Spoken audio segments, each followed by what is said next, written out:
Welcome to another episode of the Lifting the Lid podcast, brought to you by Softsource vBridge, where we talk about all things technology, innovation and insight. I'm Barry White, your host and VCIO here at Softsource vBridge. In this episode, I'm joined by Pablo Garcia-Curtis, Group CEO here at Softsource vBridge. Today we'll talk about our history with Hewlett-Packard and the journey we have made together over the years, dive into the latest with HPE GreenLake and how this technology is transforming the digital landscape right here in New Zealand. Well, Pablo, welcome to the podcast. Thanks for coming on today. Thanks, Barry, and it's great to be here. I know you've just got back from the US, and I'm really keen to talk to you about your trip. And I know you appeared on the big stage with HPE at the Discover More conference in Las Vegas. But before we kind of dig into that, maybe you could talk a little bit about your role at Softsource vBridge. I mean, it's been, over 19 years now, which by anybody's standards is a long time in this industry, and you would have seen a lot of changes in that time, and not only to this business, but of course to the industry. And I guess HP have been a big part of that. Tell us a little bit about that history and about your time with Softsource vBridge. Yeah, it's been certainly a wonderful journey. Previously, I've supposed to been in the industry pretty close to nearly 28 years or so. So it's been super exciting to get through different technologies, but also there's been a constant around some of the key partners that deliver that technology to all our customers across New Zealand, and certainly HPE originally, and then when they split to HPE, Hewlett-Packard Enterprise now, they've certainly been a massive partner for us over the years, and one that's been a true ecosystem. So there's been a win-win, as I would call them.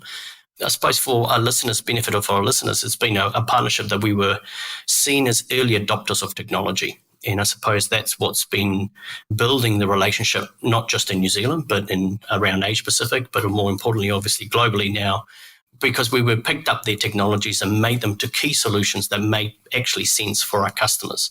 You know, we were one of the first ones to look at the 3Com networking piece when they acquired that many, many years ago and build data centers around those cores. We were the first 3PAR to partner in Asia Pacific to pick up that new technology and drive it as a infrastructure as a service platform. And we were the first Aruba MSP or managed service provider in New Zealand, delivering slightly different solutions to customers that could take advantage of the, I suppose, commercial models that we had come across. So the relationship has expanded for many, many years, and it's been exciting to see it grow and change, but without changing the focus. The focus has always been about how do we help our customers get the best technology at the right commercial price, and then all the support that goes around it, delivering some great managed services. So that technology, and you touched on the 3PAR, which I know from an adoption point of view, it really formed a key part of the sort of data center infrastructure for Softsource vBridge, didn't it, right at the beginning? Yeah, it certainly was. And it was something that gave a differentiator in the market, the speeds and the ability of having a workload back then in 10 minutes was a huge change as we adopted the new cloud technology. Now, of course, it's standard and something that we've seen it. But back then, gosh, I'm talking about 15 odd years ago, it was a big, big change in the way we do it. And we're continually looking at new technologies and how do we modernize and so on. And clearly the partnership and obviously now bringing all the technology that vBridge had into the fold was something that, again, revolutionized and took the platform to a next level from a world class. So we kind of bring it back into the sort of context of today and I guess what's coming down the line as well. What a lot of our clients probably don't realise is you're a member of the advisory board for this region for HPE, and that's a role that you've been involved with for a number of years now. And it's really through that role that you were invited to join the main stage this year at HPE Discover More in Las Vegas. Tell us a bit about how that came about, and really about your experience over there, because it was a real honour, I guess, to be asked to do that and to be able to speak on behalf of not just Softsource vBridge, but really partners in this region. Yeah, look, that's something that we take a lot of pride of, representing all the partners and our customers in the global stage, telling the New Zealand story, telling around the maturity of our market, how we adopt the sort of those new technologies, make them into a true service that, regardless the size of business in New Zealand, can adopt and get the best out of it, particularly around the managed service provider forum where we deliver a value that customers sometimes can't afford or shouldn't invest because there are better ways of investing their capital. And so through that relationship over the years and understanding and getting feedback from partners and being able to present that in the Asia Pacific region, when the GreenLake, about 5 years ago, GreenLake came into fruition, and it was Antonio Neri, the CEO of HPE, came on stage and said, we are going to go consumption model based and wrap services around with partners to really deliver value, which was the ideology that Softsource vBridge picked up probably about 12, 14 years ago. It was great to see the alignment, which again strengthened the relationship that we saw that.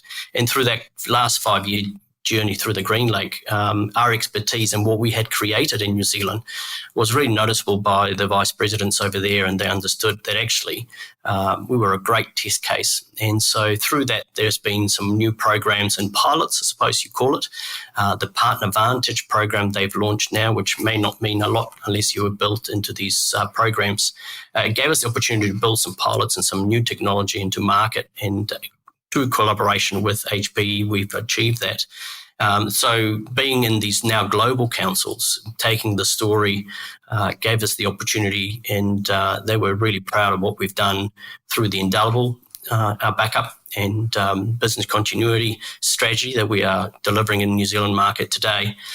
They really wanted to share that from a global perspective. How we had planned it, how we had the right people delivering the value back to customers, and how we commercialise it. So making sure that regardless of a 50-seat business all the way to the large enterprise had the same experience, which is critical to succeed in that place. So that kind of gave us the platform not only to be able to share that with the rest of the partner community, and they've got a big CIO conference there as well. So everybody was interested to understand where our growth was coming, how we were actioning it, but more important, how the customers were adopting it and seeing the success that they can then build around it.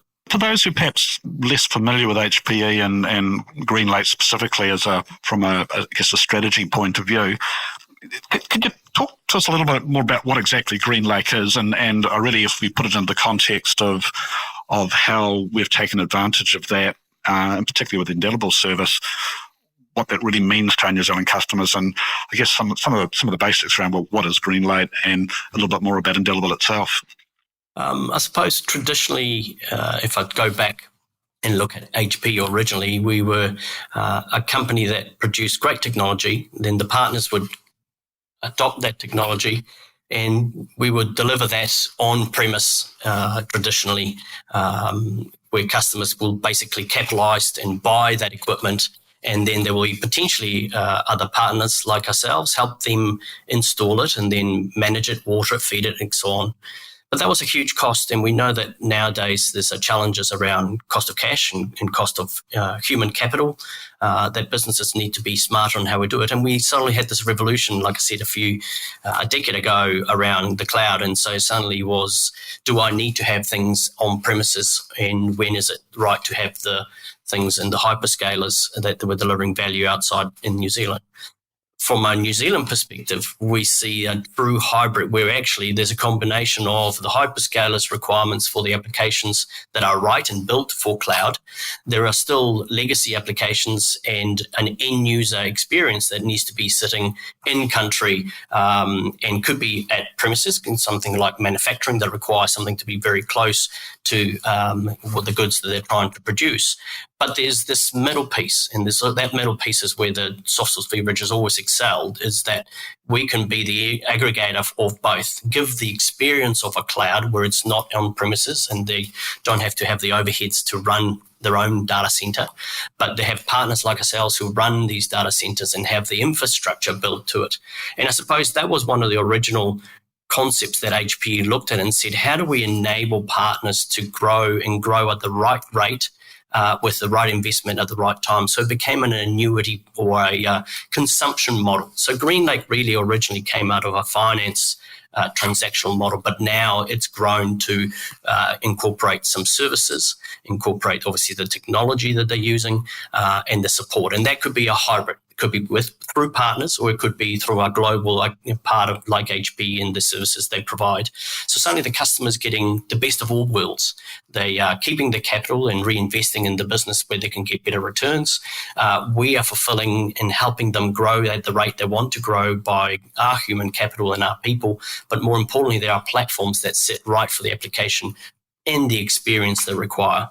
On top of that, the GreenLake piece, and I suppose the big differentiator is the partners locally can then do the governance and compliance and the cybersecurity that comes for customers. We're seeing a huge request for customers to make sure they understand what's the most important IP in the business and the data they have now, as we're seeing new trends of technology coming with AI.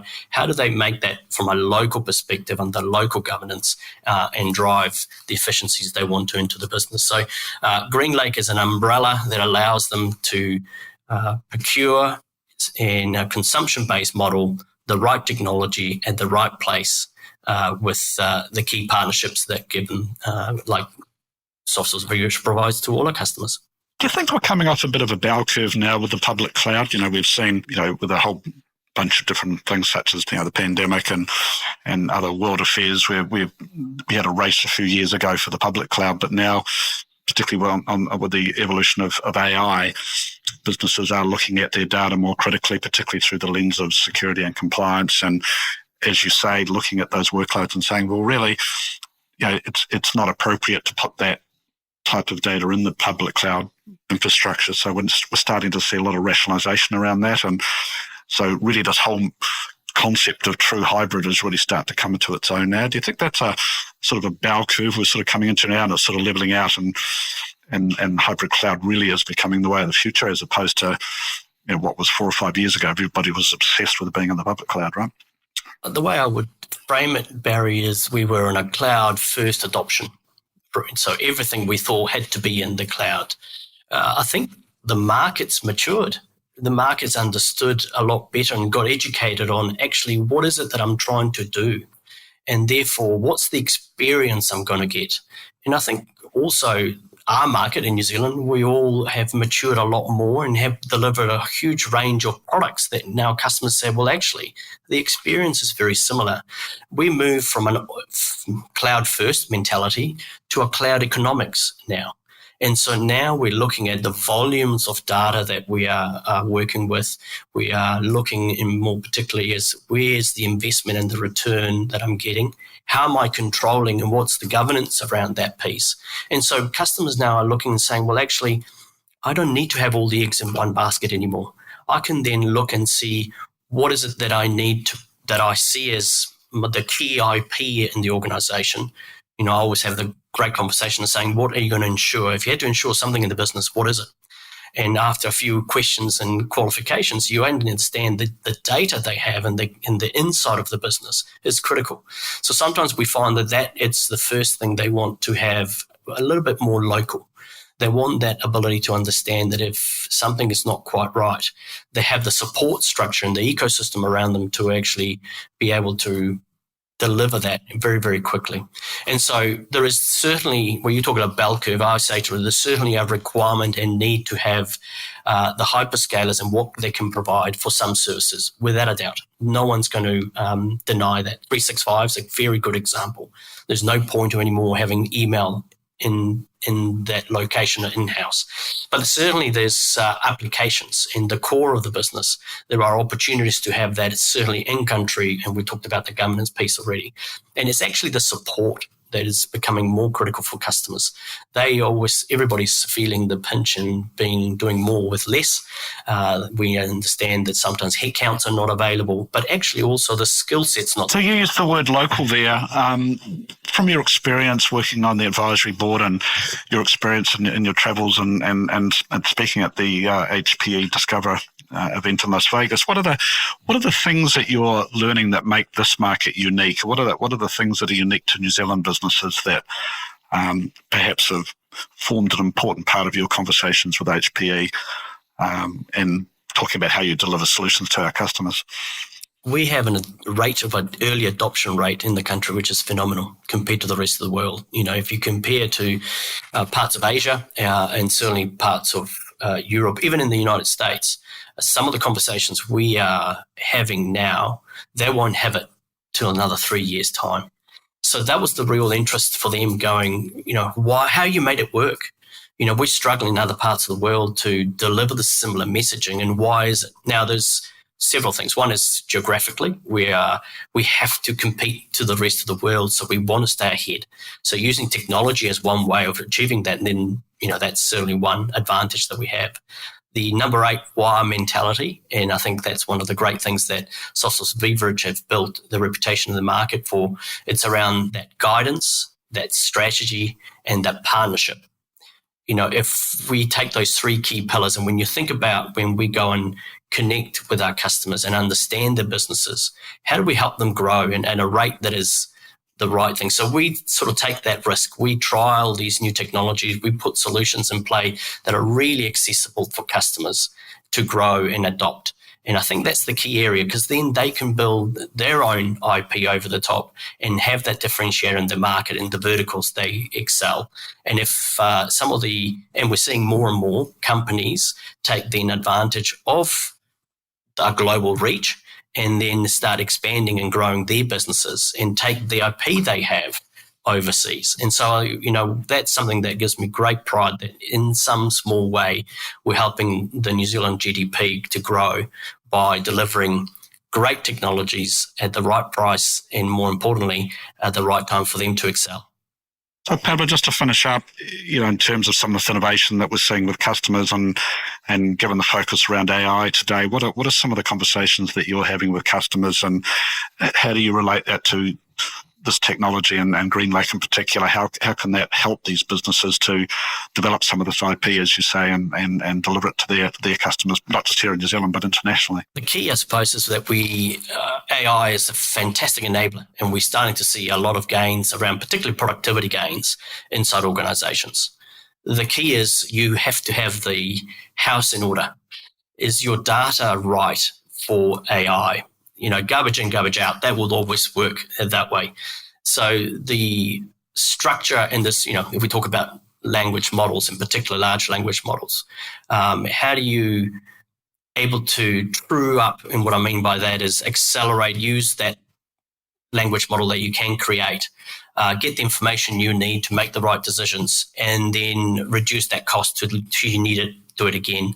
And again, we're using GPU as a service, as a platform to accelerate customers to have the ability to investigate, play with it, understand the capabilities they have before they make some huge commitments and grow it. These new technologies certainly come to a cost, but the output and the outcomes you can get are huge. So we are on I'm going to call it a transition period. We need to understand how our data is structured, what can we do with it, and then what is the benefits we want to see. And I think people think that AI, you can turn it on and it's going to work. There is a huge amount of work that requires to be done.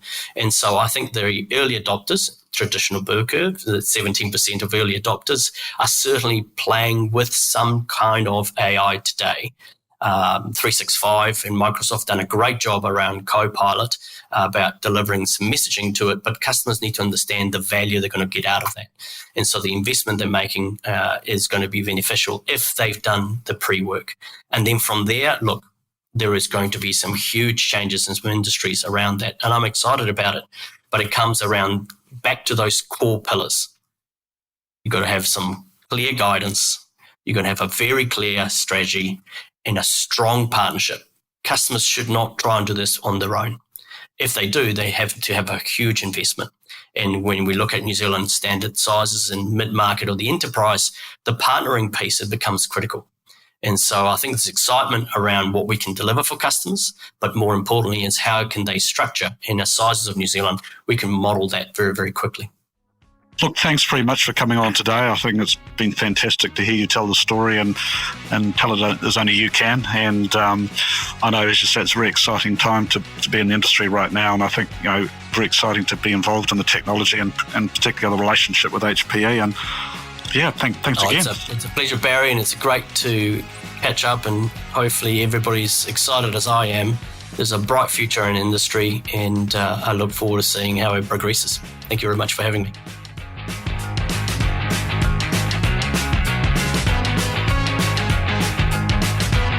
Thanks for joining us in this episode of the Softsource vBridge Lifting the Lid podcast series. We hope you enjoyed uncovering the latest tech insights and stories of growth with us. Look out for our next podcast, where we continue to lift the lid on technology. I'm Barry White, signing off. Until next time, keep exploring, keep innovating, and keep lifting that lid.